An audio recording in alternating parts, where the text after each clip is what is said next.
Syllabus cut हो चुका है, ठीक है। पर जो स्टार्टिंग के फर्स्ट यूनिट वगैरह उनमें से कुछ एक्स्ट्रा नहीं कट हुआ है, मैं आपको ऑलमोस्ट सारा करवाऊंगी, और जो अगर सिलेबस कट हुआ है मैं वहां पे मार्क करवा दूंगी कि not in syllabus but in entrance, ठीक है। तो जितना कॉन्सेप्ट की आपको रिक्वायरमेंट होगी, बिकॉज कई बार वो ऐसे बोल देते हैं कि ये टॉपिक नहीं है, पर वो न्यूमेरिकल्स में ऐड ऑन कर देते हैं, तो जिसके कारण आपको बहुत प्रॉब्लम आती है। फिर बच्चे बोलते हैं कि बोर्ड्स के एग्जाम में आउट ऑफ सिलेबस आया है, तो ये मिस्टेक हम नहीं करेंगे, ठीक है। साथ के साथ हम न्यूमेरिकल सॉल्व करेंगे। आप लोगों को कोई भी है, मतलब ऐसे है कि मेरे लिए कोई भी टॉपर नहीं है यहाँ पे, मेरे लिए कोई भी नालायक नहीं है यहाँ पे, ठीक है। आप सब इक्वल हो, तो कोई भी बात आप लोगों को कहीं पे भी अटक रही है, कोई चीज नहीं समझ आ रही है, अंडरस्टैंड करने में प्रॉब्लम आ रही है, तो प्लीज आप बार बार पूछो, बिकॉज आप लोग 12th फर्स्ट टाइम कर रहे हो, तो सबको प्रॉब्लम आती है, ठीक है। मुझे भी आई थी, किसी और को भी आई थी, अब जो तुम्हारे सीनियर्स थे उनको भी आई थी, तो अब तुम्हें भी आएगी, ठीक है। तो आप लोगों को आराम से, मतलब आप जो भी कोई प्रॉब्लम है आप पूछ सकते हो, ठीक है। तो अब हम स्टार्ट करते हैं फर्स्ट यूनिट से, ठीक है। मैं ऐसे नहीं कि आपको 10 यूनिट्स के नाम यहाँ पे लिख दूंगी, क्योंकि आप लोगों को उनके बारे में अभी कुछ पता तो है नहीं, ठीक है। तो वाई शुड आई, मतलब पहले इंट्रोड्यूस करवा के आपको 10 यूनिट्स के नाम बता दूं कि हाँ जी मुझे पता है, ठीक है, तो I will introduce that thing. हम स्लोली स्लोली चलेंगे, बिल्कुल ABC से, ठीक है, सो दैट कि आपको थिंग्स क्लियर होती रहे। और ऑलराइट, तो अब सबसे पहले हमारे पास यूनिट है इलेक्ट्रोस्टैट्स। अच्छा, तो अभी क्या हुआ हमारे साथ कि आप लोगों ने 11th में पढ़ा होगा कि स्टैटिक्स एंड डायनामिक्स दो तरह की चीजें थी, ठीक है। तो स्टैटिक्स का मतलब क्या होता है? At rest, right. इलेक्ट्रो का यहाँ पे जितना भी मतलब होगा उसका मतलब है इलेक्ट्रिक चार्ज, ठीक है। अच्छा, तो अब उन्होंने एक चीज बोल दी, अब एग्जाम पॉइंट ऑफ व्यू से भी ये बात ध्यान से सुनना। अब क्या होगा कि जो आपके सिलेबस में चैप्टर्स है ना, वो ऑलमोस्ट चार्जेस से रिलेटेड है। 2-3 फर्स्ट जो यूनिट्स हैं वो आपके चार्जेस से रिलेटेड है।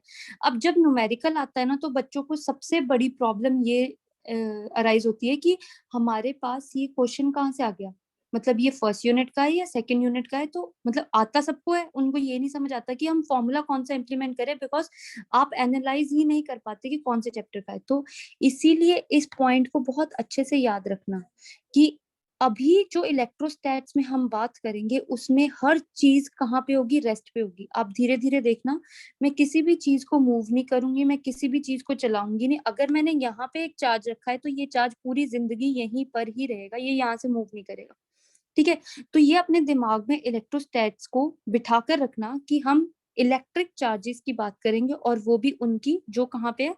रेस्ट पर है, ठीक है। तो अब यहाँ पे एक टर्म अराइज हुई, अब रेस्ट तो हमें पता है, इलेक्ट्रिक हमें पता है, ठीक है। अब हम बात करेंगे चार्ज की।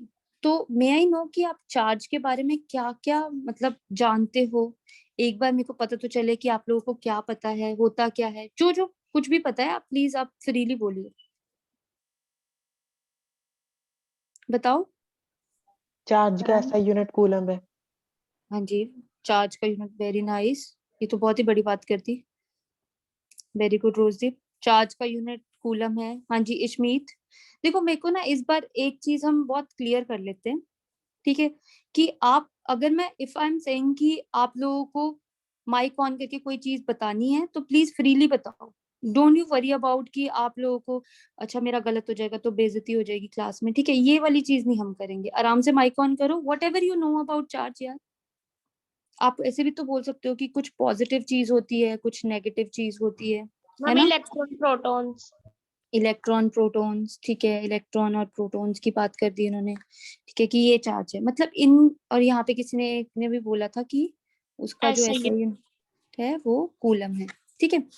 अब हम पहले ना चार्ज के बारे में बात करते हैं कि होता क्या है। जो चार्ज है हमारे पास, ये एक ऐसी फिजिकल क्वांटिटी है, मतलब ऐसी क्वांटिटी, देखो बचपन से हम लोगों को चार्ज चार्ज चार्ज चार्ज करके बहुत सारी बातें बोली है ना, किसी ने देखा है कभी चार्ज, ना कभी किसी ने इलेक्ट्रॉन देखा है, ना कभी किसी ने प्रोटॉन देखा है। तो हम इसको ऐसे बोलते हैं कि ये ऐसी क्वांटिटी है जो पोजेस करती है क्या? ऐसी प्रॉपर्टी जो क्या कर सके? Property of attraction and repulsion, right, ठीक है, हम उसको उस क्वांटिटी को क्या बोलेंगे, चार्ज। देखो आप कभी भी इस चार्ज को देख तो पाओगे नहीं, पर आपको इतना जरूर पता है कि जैसे ही मैंने स्विच ऑन किया या कुछ भी किया तो लाइट चल गई, तो वो किसके कारण चली, क्योंकि इलेक्ट्रॉन्स होंगे, है ना कुछ तो होगी ऐसी चीज जिसके कारण कि आपको चार्ज मिला, राइट। तो इसीलिए चार्ज को हम ऐसे बोलते हैं कि हम इसको फील कर सकते हैं, ठीक है, और ये ऐसी प्रॉपर्टी है जो अट्रैक्टिव और रिपल्सिव इन नेचर होती है। तो ऐसे ही चार्ज के बारे में अगर हम डिस्कस करें तो अभी यहाँ पे हमने बोला कि पॉजिटिव नेगेटिव होते हैं, आप में से किसी ने डिस्कस कर दिया कि इलेक्ट्रॉन एंड प्रोटॉन होते हैं, ठीक है। तो अगर देखा जाए तो हमारे पास अगर एक एटम है तो एटम के अंदर क्या होंगे, electron, protons and neutrons, right, ठीक है। अच्छा, तो इलेक्ट्रॉन, देखो प्रोटॉन न्यूट्रॉन का इतना ज्यादा जाना नहीं जाता, ठीक है। Mass of proton is approximately equal to mass of neutron होता है, ठीक है। चार्ज ऑफ प्रोटॉन, न्यूट्रॉन तो नो चार्ज, राइट, आप सबको पता होगा। चार्ज ऑन इलेक्ट्रॉन देखते हैं पहले, ठीक है। चार्ज ऑन इलेक्ट्रॉन को हम क्यू ई से डिनोट कर देते हैं। कितना होता है इलेक्ट्रॉन के ऊपर चार्ज, ये आप सबको पता होना चाहिए, ठीक है। अभी मैं वैसे यूनिट लिख दिया मैंने, पर अभी मैंने यूनिट डिस्कस नहीं किया, अभी करते हैं हम, ठीक है। यहाँ पे मास ऑफ इलेक्ट्रॉन कितना होता है, 9.1 इंटू 10⁻⁻31 के। इसको प्लीज नोट डाउन करते जाओ आप लोग ना। ये जो बातें है ना, ये न्यूमेरिकल्स में आप लोगों को यूज होंगी, और वो देंगे नहीं आपको वहां पे, दे विल ओनली से कि एन इलेक्ट्रॉन एन प्रोटॉन, ठीक है। अच्छा, तो हमारे पास यहाँ पे चार्ज ऑन प्रोटॉन कितना होता है, जितना चार्ज ऑन इलेक्ट्रॉन होता है, बस ये नेगेटिव होता है, और ये कितना होता है, पॉजिटिव 1.6 इंटू 10⁻⁻19 कूलम, राइट, ठीक है।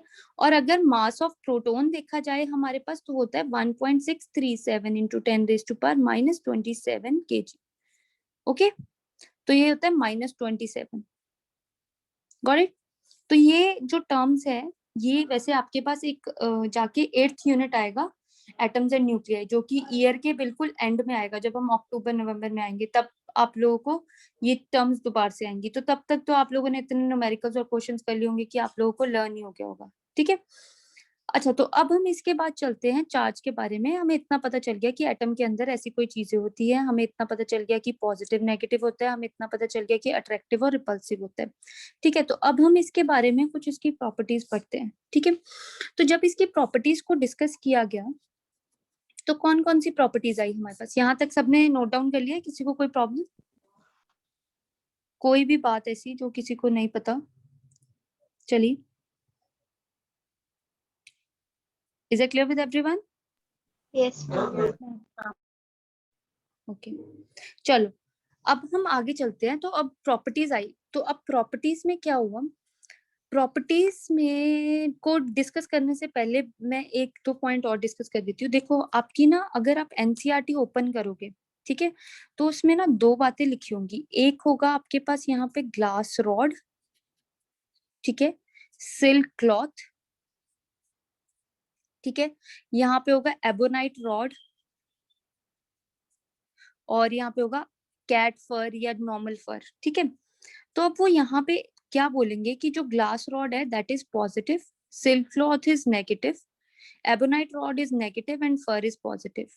अब क्या हुआ, जब हम पुराने पुराने टाइम में चले ना, ठीक है, तो साइंटिस्ट के पास चीजें नहीं थी, उनको नहीं पता था, तो उन्होंने क्या देखा कि हमारे पास ना कुछ चीजें अट्रैक्ट और रिपल्स कर रही है, मतलब, ठीक है।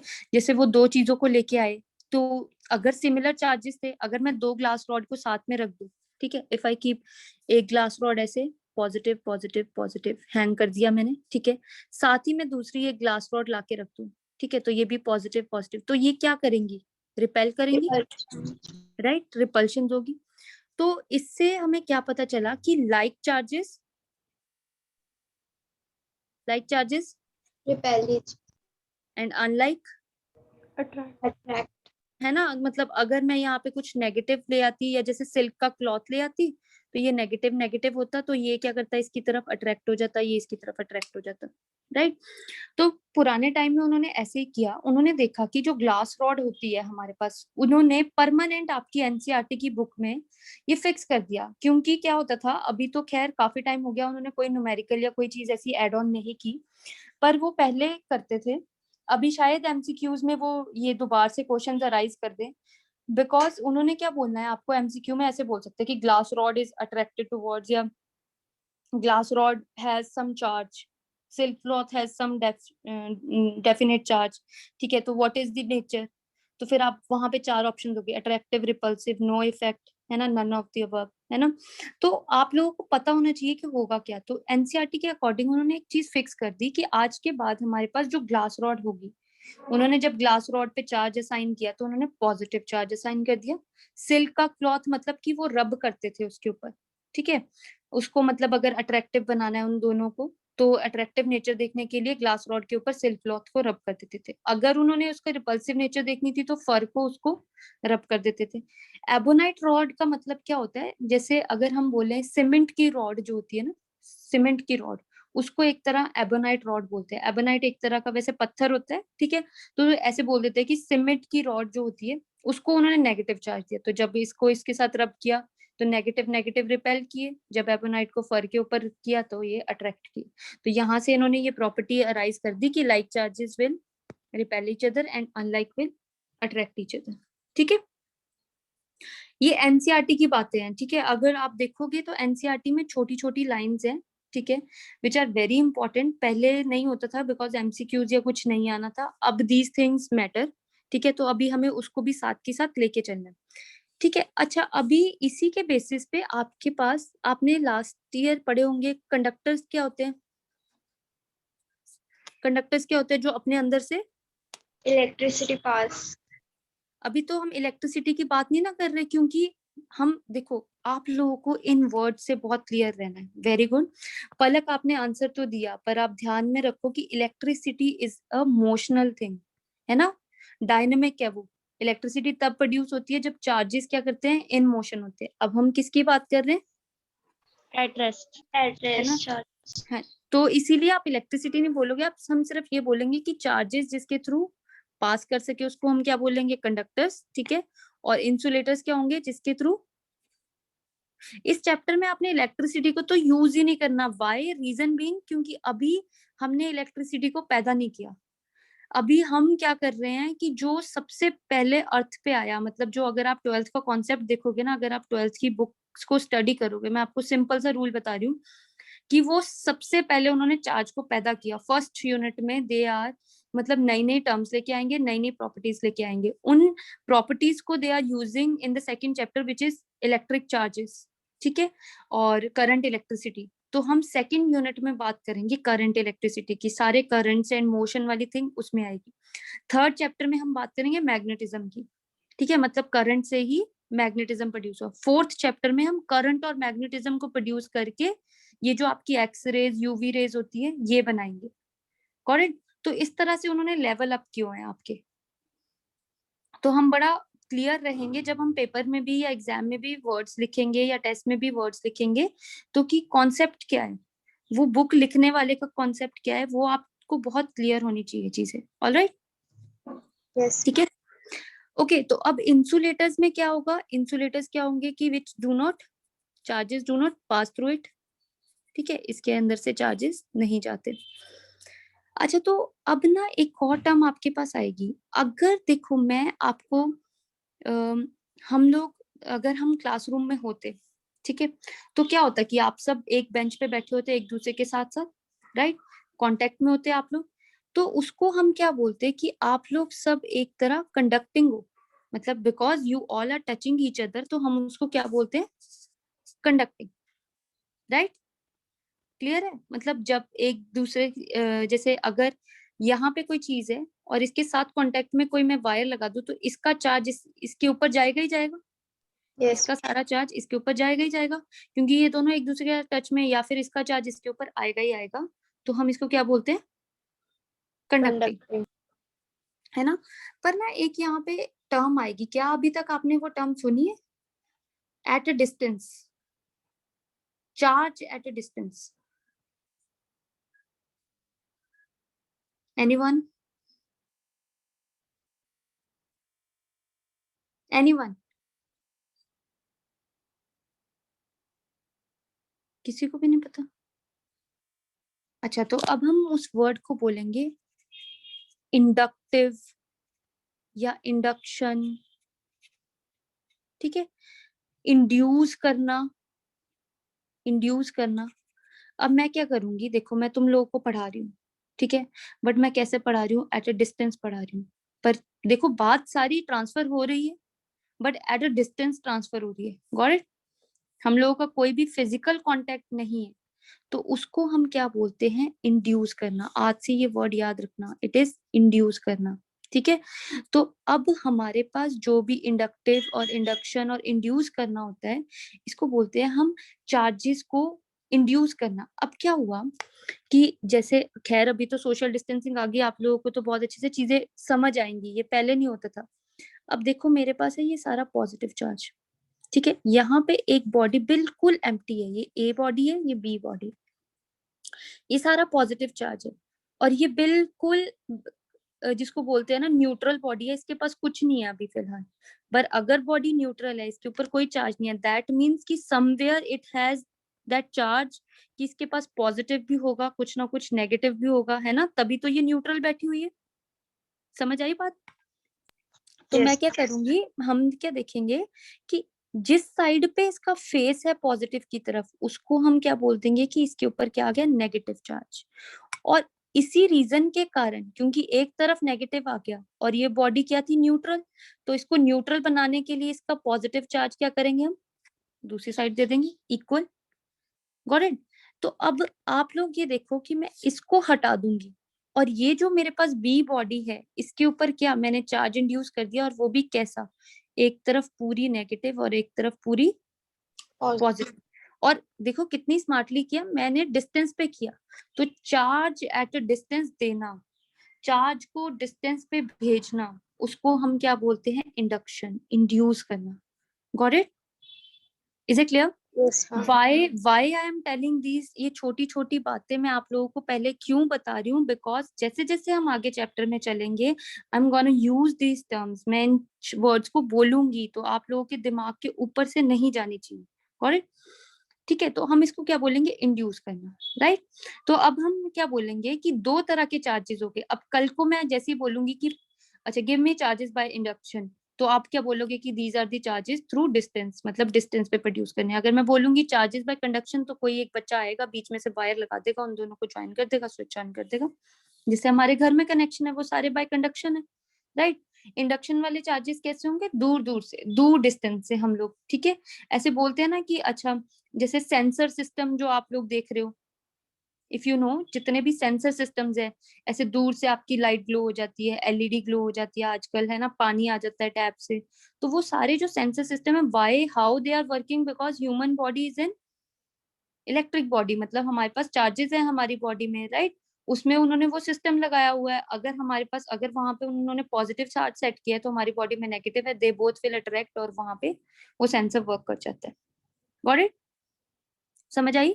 तो ये Yes. कहीं ना कहीं छोटे छोटे ये कॉन्सेप्ट यूज किए हैं। तो coming back to the original topic, हमारे पास है प्रॉपर्टीज। सबसे पहली प्रॉपर्टी है हमारे पास कि जो चार्जेस है वो क्या है, ट्रांसफरेबल, है ना। चार्जेस को हम ट्रांसफर कर सकते हैं, एक बॉडी है ए, एक बॉडी है बी, तो अगर मेरे पास, इसके पास एक इलेक्ट्रॉन है, इसके पास दो इलेक्ट्रॉन है, तो इसने अपना एक इलेक्ट्रॉन इसको दे दिया, तो ये क्या हो गया, ये सारा पॉजिटिव बन गया, है ना, और उसको और नेगेटिव बना दिया, क्योंकि उसके पास क्या था, और नेगेटिव चला गया, राइट? तो हम इस बेसिस पे क्या बोलते हैं कि हमारे पास जो चार्जेस है, दीज आर व्हाट, ट्रांसफरेबल। अब सेकंड जो प्रॉपर्टी आती है हमारे पास, that is additive in nature. ठीक है, एडिटिव इन नेचर का मतलब क्या होता है आपके पास, कि चार्जेस को हम ऐड कर सकते हैं। तो वो तो आप लोग बोलोगे कि वो तो हम बचपन से ऐड करते आ रहे हैं, राइट? कि अभी तक हमें पढ़ाया तो नहीं था, पर हम बचपन से ऐड करते आ रहे हैं। तो ऐसे मैं एक सिस्टम बनाती हूँ कि +2 कूलम, अभी मैंने, देखो मैंने अभी डिस्कस नहीं किया है, पर यहाँ पे आप में से किसी ने बोल दिया यूनिट ऑफ चार्जेस कूलम, ठीक है, सिंस सर ने भी आपको करवा दिया होगा, पर फिर भी मैं आपको अभी डिस्कस करूंगी कूलम वगैरह। पर अभी आप अपने दिमाग में रखो कि that capital C means coulomb, charge on, ठीक है, चार्ज का यूनिट है हमारे पास। तो यहाँ पे आ गया -3 कूलम, +5 कूलम, तो ये चार्ज है। तो एडिटिव इन नेचर का मतलब क्या होता है कि अगर इस सिस्टम पे पूरा, ये मैंने एक सिस्टम बनाया, ठीक है।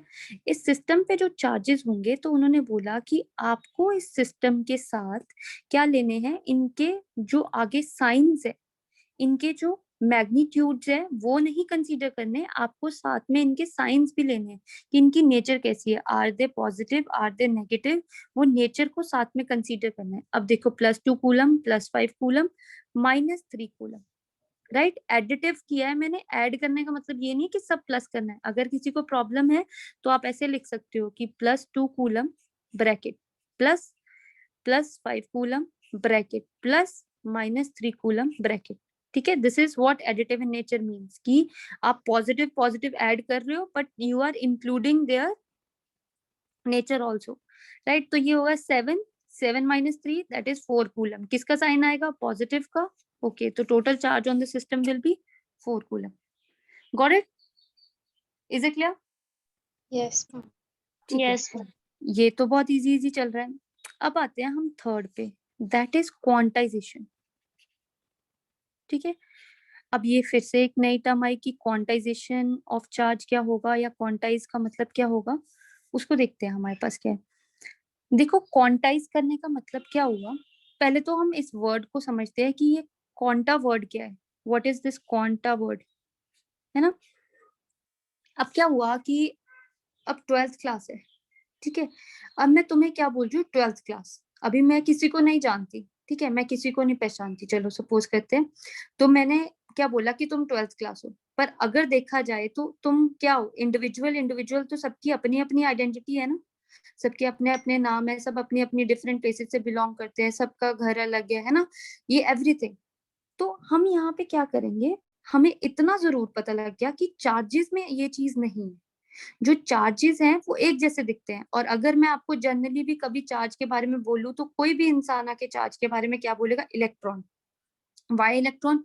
बिकॉज वो पहले वाले टाइम से 4th क्लास में हमने पढ़ा था कि smallest unit of charge is electron, but now quarks आ गए हैं। क्या आ गए हैं, क्वार्क्स आ गए हैं, that is the smallest unit of charge.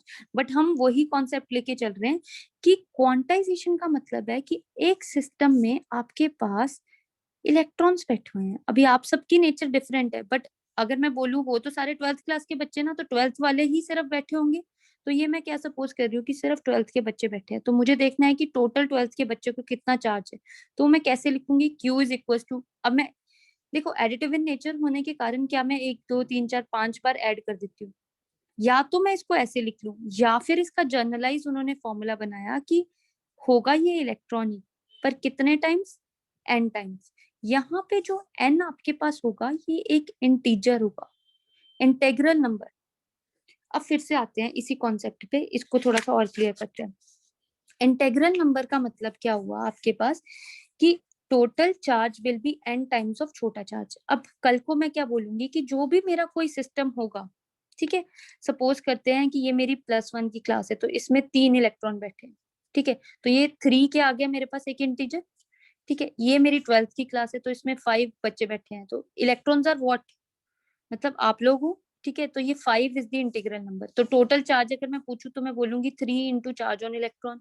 अगर मैं टोटल चार्ज पूछूं 12th पे कितना है, तो मैं क्या बोलूंगी, 5 इंटू इलेक्ट्रॉन। अब कल को क्या होगा कि कुछ बच्चे उठ के आ गए और वो बोलते कि 2/3 करना है, 1/3 लेना है हमें, पर मैंने क्या बोला कि इंटेग्रल नंबर होना चाहिए। इंटेग्रल नंबर या इंटीजर नंबर का मतलब होगा पॉजिटिव नेगेटिव n, ठीक है। आपको ये फ्रैक्शनल नंबर नहीं लेके आना है, तो दिस इज रॉन्ग।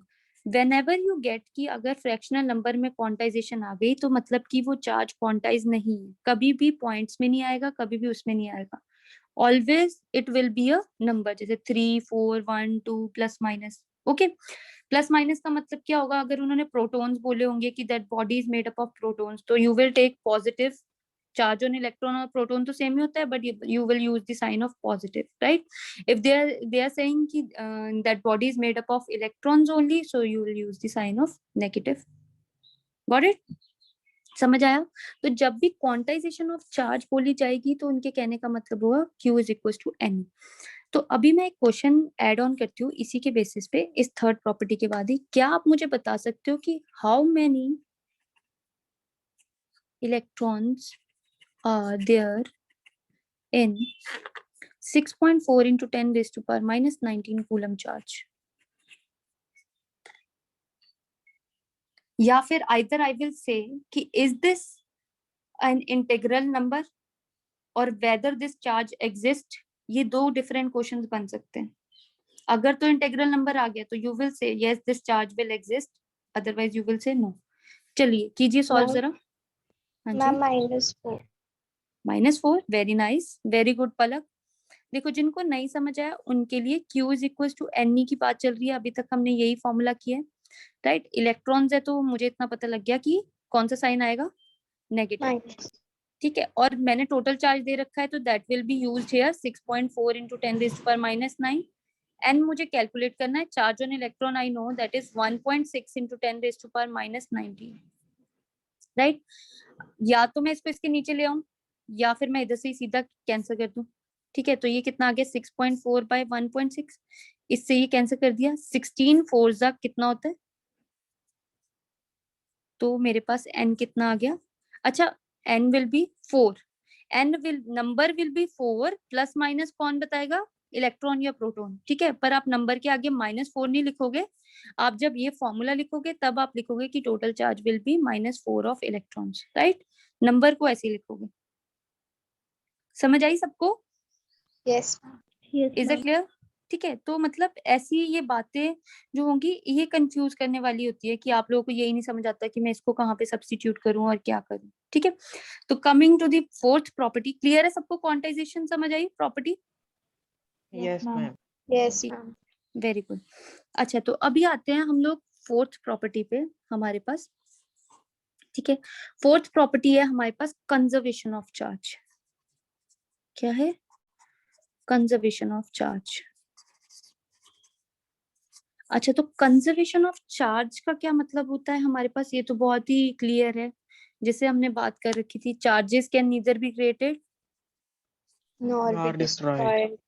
है ना। तो हम कभी भी, कभी देखा कि तुम घर पे, अच्छा आज मन कर रहा है हम 5 इलेक्ट्रॉन बना लेते हैं, आज मन कर रहा है 2 प्रोटॉन बना लेते हैं, ऐसा कभी हुआ?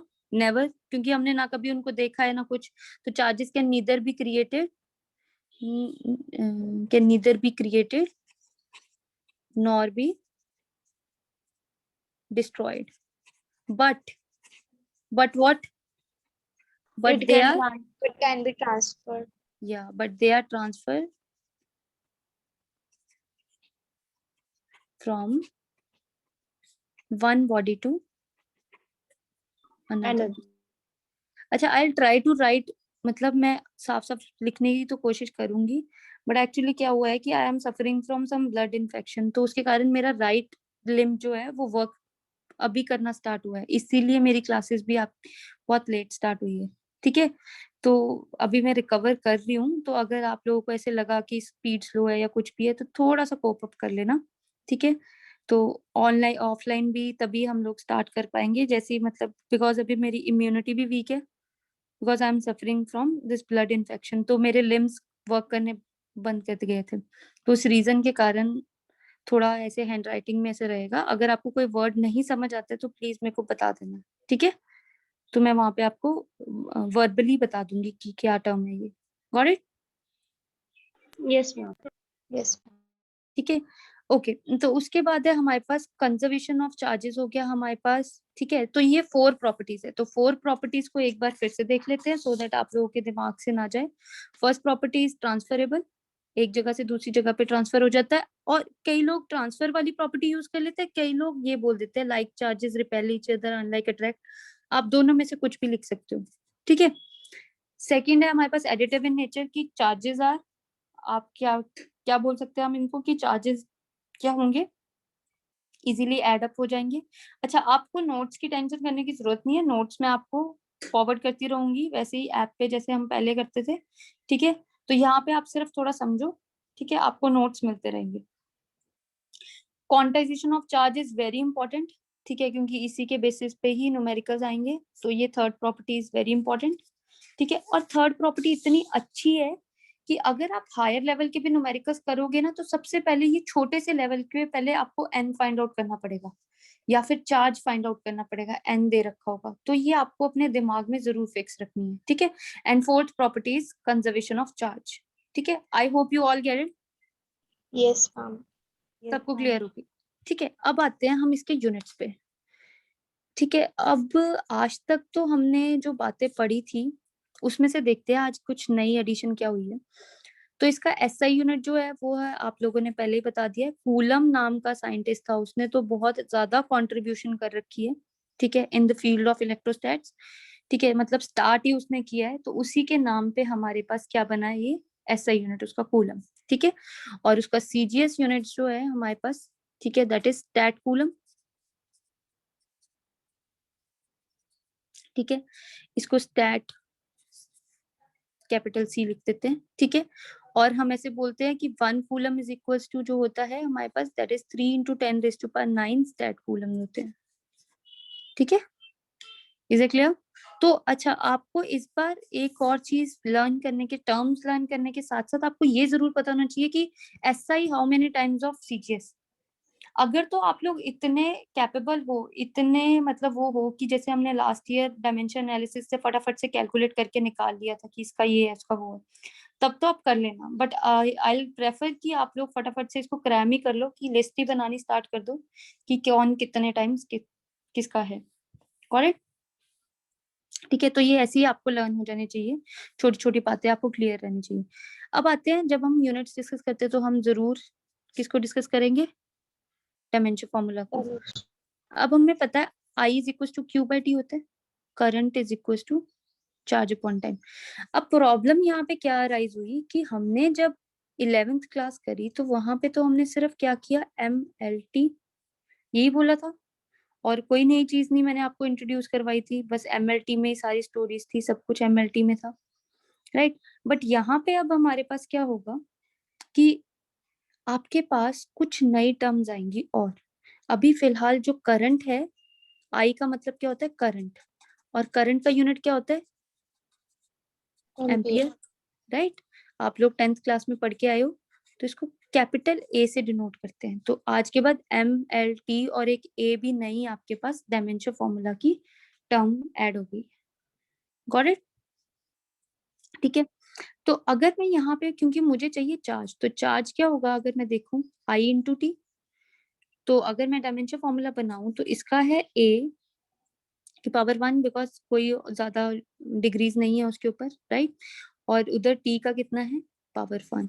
तो इसका मतलब आज के बाद Q का जो डायमेंशन फॉर्मूला होगा दैट इज एट। और कुछ लर्न करो ना करो, ये आपको जरूर लर्न होना चाहिए, क्योंकि ये बहुत काम आने वाला है। What it is, at. ठीक है, तो आप लोगों को ऐसे ही याद रख लेना है कि dimension formula of charge is at. तो ए का मतलब यहाँ पे क्या है, एम्पियर। ठीक है, ए का मतलब क्या है, एम्पियर, और टी का मतलब टाइम। ठीक है, is it clear? Yes, ma'am. तो चार्ज के बारे में इतना ही था, मतलब अगर किसी को कुछ भी पूछना है चार्ज के बारे में तो they may ask, I will give you 1 minute. किसी को भी कोई डाउट, कोई बात या कुछ भी, कोई टर्म नहीं समझ आई है तो प्लीज पूछ सकते हो। एनीवन? हाँ जी बॉयज, सबको क्लियर है? Girls? Yes, ma'am. Clear. Yes, ma'am. Very good, चलो फिर ठीक है। अब हम चलते हैं नेक्स्ट। अब यहाँ से एक्चुअल फिजिक्स स्टार्ट होती है 12th की। देखो ये सारा था उसका बैकग्राउंड। अब इधर क्या होगा, हमारे पास सबसे पहले आया साइंटिस्ट कूलम, है ना। उसने ही चार्जेस के ऊपर कॉन्सेप्ट बनाने स्टार्ट किए, उसी ने चार्जेस का सारा कुछ करना स्टार्ट किया। तो कहता कि अब अगर मैं आ ही गया हूं तो मैं एक लॉ भी देके जाऊंगा। ठीक है, तो उसने एक लॉ दिया। अब लॉ में जो बच्चे और टीचर्स मिस्टेक करते हैं वो क्या करते हैं, इसमें कूलम लॉ क्या बोलता है कि it acts on point charges. क्या सबसे बड़ी बात है कि ये किस में एक्ट करता है, पॉइंट चार्जेस में। अब क्या होगा कि अगर आपको देखना है ना कि, या किसी टीचर को देखना है कि बच्चे को आता है या नहीं आता है, या किसी टीचर को ही देखना है कि हाँ कि ये टीचर कैसे कर रहा है, तो वो क्या पूछेगा, उससे कूलम लॉ आता है, हाँ जी सबको आता है, तो वो क्या करेंगे, इतने बड़े बड़े डंबल्स बना देंगे कि प्लस क्यू माइनस क्यू, या प्लस माइनस कुछ भी लगा लो, सेम चार्जेस भी हो सकते हैं, कैन बी सेम। ठीक है, तो मतलब वो उसने जब पहले ही मेंशन कर दिया आपके पास कि कौन से चार्जेस होने चाहिए, पॉइंट चार्जेस, तो आप भी बोर्ड के एग्जाम में ये मिस्टेक बिल्कुल नहीं करके आओगे कि इतने बड़े बड़े डंबल्स जैसे चार्जेस बनाओगे। आप बिल्कुल पॉइंट चार्जेस मार्क करके आओगे वहां पे, ठीक है। ये कोई एक चार्ज है Q1, this will be charge another charge Q2, ठीक है। ये इन दोनों के बीच का डिस्टेंस होगा R, right, Q1 Q2 and R। अब इस चार्ज ने, कूलम ने लॉ क्या दिया था, जैसे हमने ग्रेविटेशन में लॉ किया था ना, ग्रेविटेशन का लॉ क्या बोल रहा था हमारे पास, उसको देख लेते हैं। वो क्या बोलता है कि force is directly proportional to product of masses and inversely proportional to the square, एंड फिर कैपिटल G आया, m1 m2 over r square. यही था ना लॉ ऑफ ग्रेविटेशन, Yes. है ना। अब इसी को सेम चार्जेस के साथ रिलेट करते हैं, सेम कूलम्स लॉ है आपके पास। और अगर आप लोगों को याद हो तो ग्रेविटेशन से मिलती जुलती कुछ चीजें आएंगी। मैंने वहां पे आपको इंटेंसिटी कराई थी, पोटेंशियल कराया था, पोटेंशियल एनर्जी करवाई थी, राइट। Yes, ma'am. तो हम ई से डिनोट कर रहे थे। ये सारी टर्म्स ना वहां पे हमने ऐसे सिंबल्स क्यों दिए थे, आज वो 12th रीजन देगी आपको, ठीक है। तो अब देखना, जो कूलम्स लॉ है उसने क्या बोला था कि इट इज अ फोर्स। ये क्या देगा हमेशा, कूलम लॉ एक फोर्स देगा which acts on point charges, ठीक है। किसके ऊपर एक्ट करेगी वो, always acts on point charges Point charge. है। और जो फोर्स होगी इट कैन बी, ऐसा नहीं हुआ कि आपके पास सेम चार्जेस ही होने चाहिए, पॉजिटिव नेगेटिव नहीं होने चाहिए, ऐसा कुछ। फोर्स ऐसी होनी चाहिए कि जो फोर्स है it can be both attractive, attractive का मतलब कि पॉजिटिव नेगेटिव चार्जेस, ठीक है। पॉजिटिव चार्ज भी होना चाहिए, नेगेटिव चार्ज भी हो जाए, और रिपल्सिव भी हो सकती है, पॉजिटिव पॉजिटिव या नेगेटिव नेगेटिव के बीच में, कोई भी टाइप ऑफ चार्ज के बीच में ये हो सकती है, ठीक है। बट इतना होना चाहिए कि charges should be point. Point charge. ये अपने दिमाग में जरूर फिक्स रखना। अब कल क्या, अब एक न्यूमेरिकल आया था, ठीक है, और 1 मार्क में था, क्योंकि 1 मार्क के जो क्वेश्चन होते हैं वही आप लोगों ने 11th के अब तो क्वेश्चन पेपर्स देख लिए, आप लोगों को पता ही होगा कि थोड़े से ट्विस्टेड होते हैं। तो उन्होंने क्या बोला कि 1 is 100 coulomb charge, 1 is 2 coulomb charge. तो 100 coulomb charge is a point charge. क्या आप 100 कूलम चार्ज को पॉइंट चार्ज कंसीडर करोगे?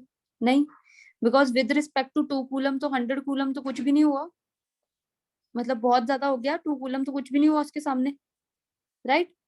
तो फिर उसने बोला कि अच्छा फोर्स निकाल दो। अब बच्चों ने क्या किया, 100 कूलम और 2 कूलम के बीच में से फोर्सेस कैलकुलेट कर दी। अब कैसे कैलकुलेट कर सकते हो, बिकॉज उन्होंने तो सबसे पहले क्या रीजन दिया था कि it only works on, Point charges. तो ये चीज आपको वहां पे बहुत, ठीक है, स्मार्टली देखनी है कि क्या क्या वो चीजें क्वेश्चन दे रहे हैं। तो तभी मैं साथ के साथ क्वेश्चन डिस्कस कर रही हूँ, सो दैट कि आप लोगों को पता तो चले कि आया क्या है या आ क्या रहा है, ठीक है, एग्जाम में। ये नहीं कि गधों की तरह बस लिखते ही रहो, पढ़ते ही रहो, नोट्स बनाते रहो, ठीक है। आप लोगों को अवेयर होना चाहिए कि हम जो पढ़ रहे हैं वो चीज क्या है और उसका कैसे आंसर देना है, राइट। तो वहां पे आप लोग अगर 100 कूलम और 2 कूलम आ गया तो आप बोलोगे कि since 100 coulomb is very very greater than 2 coulomb, so we cannot implement Coulomb's law in it because it is not a point charge.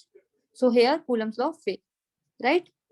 तो इतना सा आंसर वहां पे लिख के आना था आपने, है ना। तो बच्चे जो कैलकुलेट कर रहा है फिर उनका तो गलत होना ही था, गॉट इट, ठीक है। तो अच्छा, तो अब हम कूलम्स लॉ पे आते हैं, कमिंग बैक टू दी। तो हमने क्या डिस्कस कर लिया कि पॉइंट चार्जेस पे वर्क करती है, फोर्सेज अट्रैक्टिव और रिपल्सिव भी हो सकती है। तो हम क्या बोलेंगे कि ये जो फोर्स है it is directly proportional to the product of charges.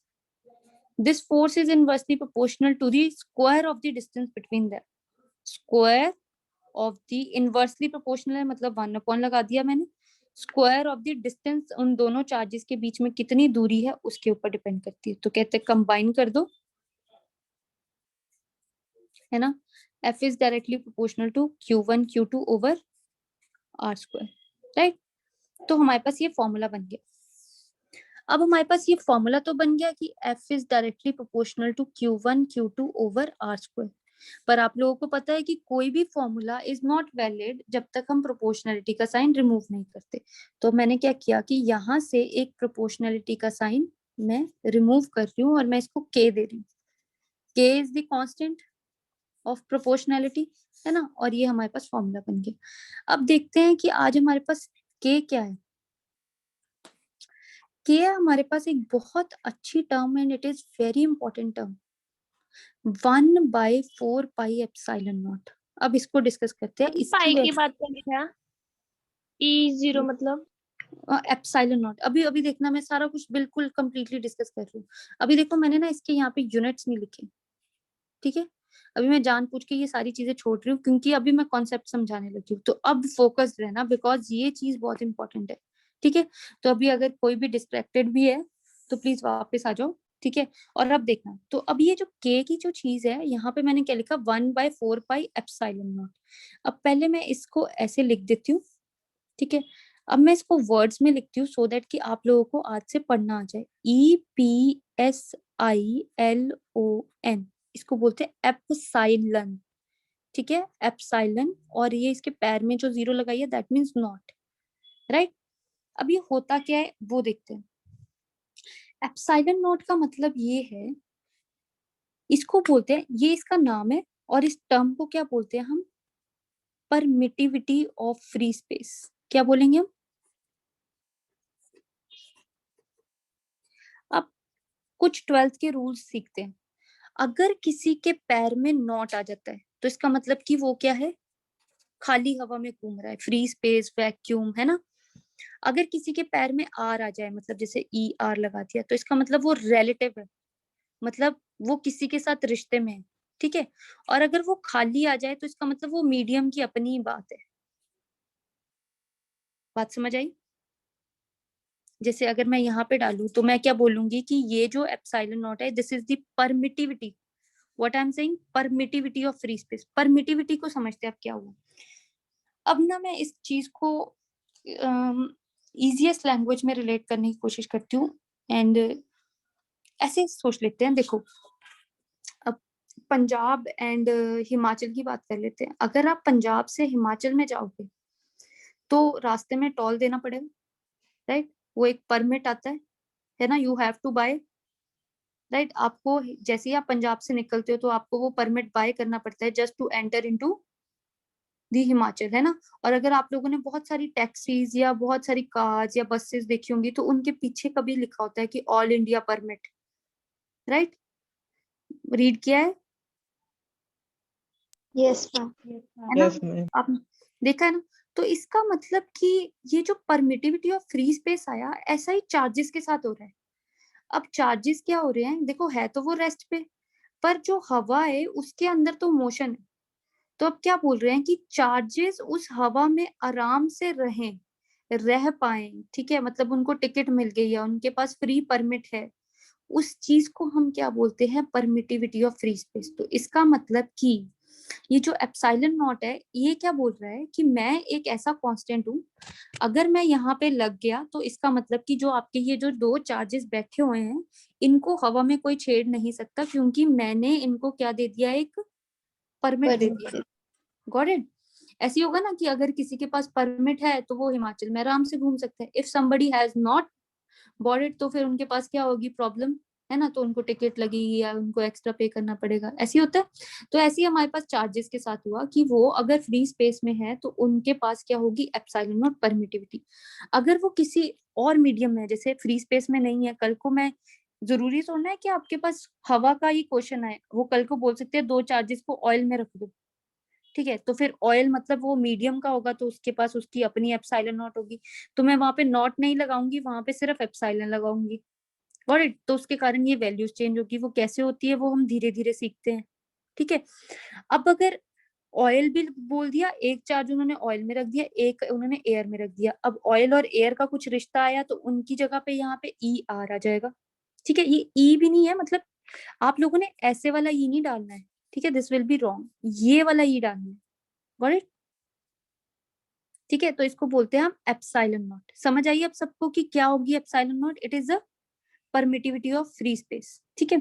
अब इस एप्सिलॉन नॉट की वैल्यू देखते हैं। इस एप्सिलॉन नॉट की वैल्यू होती है 8 पॉइंट, आपको ये सारी वैल्यूज लर्न करनी है, 8.85 इंटू 10⁻⁻12। अच्छा, इसके भी देखो मैंने यूनिट्स नहीं लिखे, अब हम यूनिट्स लर्न करते हैं। अब मेरे को क्या, सबसे पहले के यूनिट्स देखने हैं, है ना। सबसे पहले मैंने उसको खाली छोड़ा हुआ है, तो के यूनिट्स फॉर्मूला क्या था, F इज इक्वल टू के Q1 Q2 over R square. अब यहाँ पे देखना, आप लोगों को क्रैम नहीं करना, वैल्यूज क्रैम करनी है। 9 × 10⁻9, 9 × 10⁻9, अब ये आपको हर बार लर्न ही हो जाना चाहिए। अब यहाँ पे देखना, कभी भी आपने यूनिट्स नहीं क्रैम करने, बिकॉज हम फॉर्मूला से ही लेंगे। अब मुझे के चाहिए तो मैंने के को बाहर रख लिया और बाकी सारे को इसके पास भेज दिया, ये उधर गया, ये नीचे डिवाइड में आ गया, Q1 Q2। अभी तो हमने यूनिट सीखे, तो K is equal to F के कितने होते newton, newton metre square per coulomb. है ना। तो इसका मतलब K के यूनिट्स क्या बन गए, newton metre square coulomb inverse square. तो K के यूनिट्स बन गए newton metre square coulomb inverse square. Got it? कोई इशू किसी को? No ma'am. Is it clear? सबको क्लियर है? Yes, ma'am. अच्छा, अब यहाँ पे एक और चीज सीखते हैं। मैंने आपको बोला कोई भी चीज ना हम क्रैम नहीं करेंगे सिवाय वैल्यूज के, ठीक है। अब देखो के और एप्सिलॉन आपस में कैसे बैठे हुए हैं, इनवर्सली, क्योंकि ये देखो 4 पाई तो एक नंबर ही है ना, 4 into 22/7, right, this is one number, ये इनवर्सली है। तो जो के यूनिट्स है वो एप्सिलॉन के यूनिट से ऑपोजिट हो जाएंगे, तो इसके यूनिट्स क्या बनेंगे, newton inverse metre inverse square coulomb square. ये देखो ना, ये और ये इनवर्सली बैठे हुए हैं ना एक दूसरे के साथ, यस तो यस जो मैम। इसके यूनिट्स होंगे वो उससे इनवर्स हो जाएंगे। अगर यहाँ पे न्यूटन है तो मैंने इनवर्स लगा दिया, अगर मीटर स्क्वायर है तो उसका इनवर्स लगा दिया, कूलम इनवर्स में है तो उसको पॉजिटिव में कर दिया। इसका मतलब आज से इसके यूनिट्स क्या हो जाएंगे, newton inverse metre inverse coulomb square. Is it clear? Yes yes ma'am. है ना, बहुत इजी है, नोट डाउन कर लो आप लोग। I give you 1 minute. किसी को कोई भी प्रॉब्लम है, कोई बात नहीं समझ आई तो प्लीज पूछो। आई होप अब एप्सिलॉन नॉट या एप्सिलॉन में जब भी बोलूं तो आप लोगों को कुछ अलग ना लगे, तभी मैंने आपको यहाँ पे स्पेलिंग में भी लिख दिया, सो दैट कि आपको प्रोनाउंस करना। कई बच्चे ऐसे बोलते हैं एपिसाइलन, ठीक है, ऐसे नहीं है, एप्सिलॉन है, इट इज एप्सिलॉन नॉट। के is what 1/4 pi epsilon not. अब कई टीचर्स क्या करेंगे, इसको के में ही रखते रहेंगे पूरी जिंदगी, के नो। अब मैं फाइनल फॉर्मूला यहाँ पे लिख रही हूँ, और फाइनल फॉर्मूला जो कूलम्स लॉ का था वो क्या बनेगा, F is equal to 1/4 pi epsilon naught Q1 Q2 over R square. Is it clear? Yes ma'am. ठीक है, तो अगर फोर्स के यूनिट्स है तो वो क्या रहेंगे, क्या यूनिट्स होंगे इसके, फिर क्या यूनिट्स होंगे, मैम न्यूटन ही होंगे। Yes Newton. Got it? तो अब कई बच्चे यहाँ पे फोर्स के यूनिट्स में ही अटक जाते हैं, है ना। तो देखो भाई, फोर्स तो फोर्स ही रहेगी, ये तो अपनी पुरानी है, इसको तो जानते हो आप, इससे तो जान पहचान है। अब ये टर्म आ गई अब हमारे पास, अब हम ऐसे करते हैं, अब डायमेंशन फॉर्मूला निकालते हैं, ठीक है, और वो भी किसका, एप्सिलॉन नॉट का, है ना। एप्सिलॉन नॉट का हम कैसे करेंगे, हाँ जी, एप्सिलॉन नॉट के डायमेंशन फॉर्मूला कैसे निकालेंगे, अब तो ये बड़ी प्रॉब्लम आ गई। या के का आप सीधा बोल सकते हो कि के का डायमेंशन फॉर्मूला आपसे पूछा जा सकता है कि what will be the dimension formula of this constant के, तो यही मैम से निकाले थे। Newton metre yes, square coulomb no no, minus V. Newton metre थोड़ा ना होता है, फोर्स का याद करो, खाना भूल जाना है, पर फोर्स का, ma'am M1 L1 T-1। Yes it will be, हमारे पास के क्या था, FR square by Q1 Q2, right. तो अच्छा, अब हमारे पास फोर्स का कितना था, M1 L1 T-2, ठीक है। अगर किसी को नहीं याद तो प्लीज वो +1 के एक बार डायमेंशन फॉर्मूला जाकर जरूर देखो, ठीक है। आप लोगों को पुराना लेक्चर यूट्यूब पे पढ़ा होगा मेरा डायमेंशन फॉर्मूला का, ठीक है। तो ऐसे घबराने की जरूरत नहीं है कि ये क्या लिख रही है, ठीक है। जितने भी न्यू स्टूडेंट्स है वो जरा ध्यान दें। L स्क्वायर मतलब डिस्टेंस है तो 2 बार है, तो इसलिए लेंथ का स्क्वायर। और चार्ज का कितना लिखूं भाई, मैम AT। है ना, और फिर से AT, तो मैं A² T² भी लिख सकती थी, ठीक है। तो अब इसका मतलब के कांस्टेंट के क्या डायमेंशन फॉर्मूला बन गया, M1 L3, है ना। अच्छा, तो ये T ऊपर जाएगा तो ये कितना आएगा, माइनस T-4, है ना, -2 तो ये है और +2 ये थे, है ना। तो ये अगर मैं यहाँ से रिमूव करूं तो ये T2 बन गया ना, और ये ऊपर जाएगा तो ये -2, तो माइनस माइनस प्लस, -4, है ना, और A -2। अच्छा, ऑर्डर ऐसे ही रखना है, MLT फिर A, इज इट क्लियर? तो ये भी एक बार 1 मार्क में आया हुआ था कि कांस्टेंट k का डायमेंशन फॉर्मूला निकालो. Got it? Is it clear with everyone? Yes, ma'am. सबको क्लियर है? Yes, ma'am. गुड. ठीक है, अब इसी के Yes. बेसिस पे एक न्यूमेरिकल करते हैं.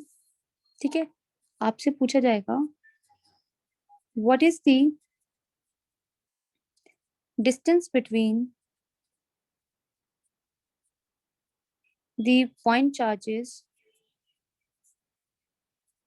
20 microcoulomb, 10 microcoulomb having 5 Newton force acting on them.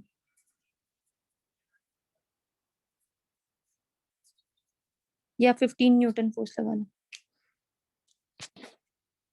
What is the distance between the point charges 20 microcoulomb and 10 microcoulomb having 15 Newton force acting on them?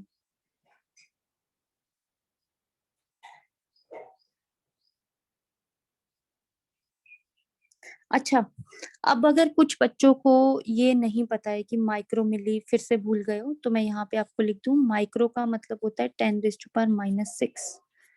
Small m मतलब मिली कूलम, या है ना, तो इसको हम क्या बोलेंगे 10⁻⁻3. ठीक है. पीको, पी का मतलब क्या होता है 10⁻⁻12. नैनो, स्मॉल n अगर आ गया तो इसका मतलब होता है 10⁻⁹. कैपिटल M आ गया मतलब मेगा 10⁻6 +6 है. ठीक है, तो देख लो आप लोग, ये सबसे ज्यादा बेसिकली यूज होते हैं, तो इन पे मैम ध्यान MC रखो. मतलब मिली. हाँ जी, मिली. ये माइक्रो कूलम है, ये मिली कूलम है, ये पीको कूलम है, ये नैनो कूलम है, ये मेगा है. माइक्रो, मिली, पीको, नैनो, मेगा. इसको जो जैसे आपकी वो जो नोटबुक होती है ना, उसका वो जो फ्रंट पेज होता है ना, जिसपे दिया होता है कि कौन कौन सा चैप्टर कहाँ पे है, अगर आप लोग मतलब नोट डाउन कर रहे हो तो वहां पे लिख लो, सो दैट कि जो जो जैसे ये इसकी वैल्यू 1/4πε0 की वैल्यू कितनी है? 1/4πε0. 9 राइट, तो मतलब उन ऐसी इन सारी चीजों को वहां पे लिख लो. एप्सिलॉन नॉट की कितनी वैल्यू है? 8.85 × 10⁻12. राइट, इन सारी चीजों को वहां पे आप नोट डाउन कर लो.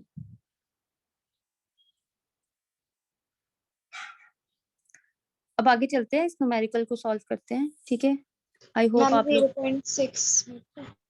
चलो ठीक है, देखते हैं, अभी चेक करते हैं. वेरी नाइस पलक. एक है 20 माइक्रोकूलम और एक है 10 माइक्रोकूलम. ठीक है, ऐसे आपने जरूर हर बार एक डायग्राम सी बनानी है, सो दैट टीचर को आइडिया हो जाए कि आप कर क्या रहे हो. ठीक है, and the best thing is I am not doing making it ऐसे बड़े बड़े पूरे पूरे सर्कल्स. ठीक है, तो वो चीज ध्यान में रखना, because Coulomb's law works on only Point charges.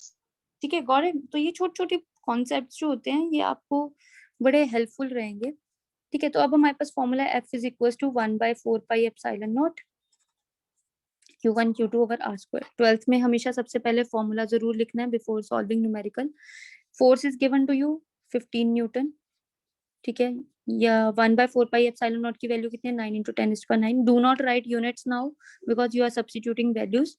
ठीक है, तो 20 माइक्रोकूलम है यहाँ पे. 20 × 10⁻6. देखो पहले ही मैंने SI में कन्वर्ट कर दिया. 10 को भी 10 × 10⁻6. ठीक है, R स्क्वायर मुझे कैलकुलेट करना है, तो मैं इसको उधर भेज दूंगी और 15 को नीचे ले आऊंगी. R square 9 × 10⁻9, 20 × 10⁻6, 10 × 10⁻6 divided by 15. Right, अभी मैम पहले मैं फोर्स 5 न्यूटन थी या 15? 15. Okay ma'am. ठीक है, अच्छा तो फिर देखो, अभी मैंने यहाँ पे जीरोस को क्लब कर लेते हैं. पहले जो जीरोस है उन सबको साइड पे कर लेते हैं. 9 इंटू, अच्छा ये 10⁻9 है, ये 10⁻6 है, और 10⁻6 है, और ये 10 1 है, और ये तो ये हो गया हमारे पास 10⁻9 प्लस ये 11. इन दोनों को यूज किया तो ये 11, और इंटू 10⁻12 डिवाइडेड बाय 15. यहाँ पे एक ही रहेगी, तो 9 इंटू 10⁻1 डिवाइडेड बाय 15.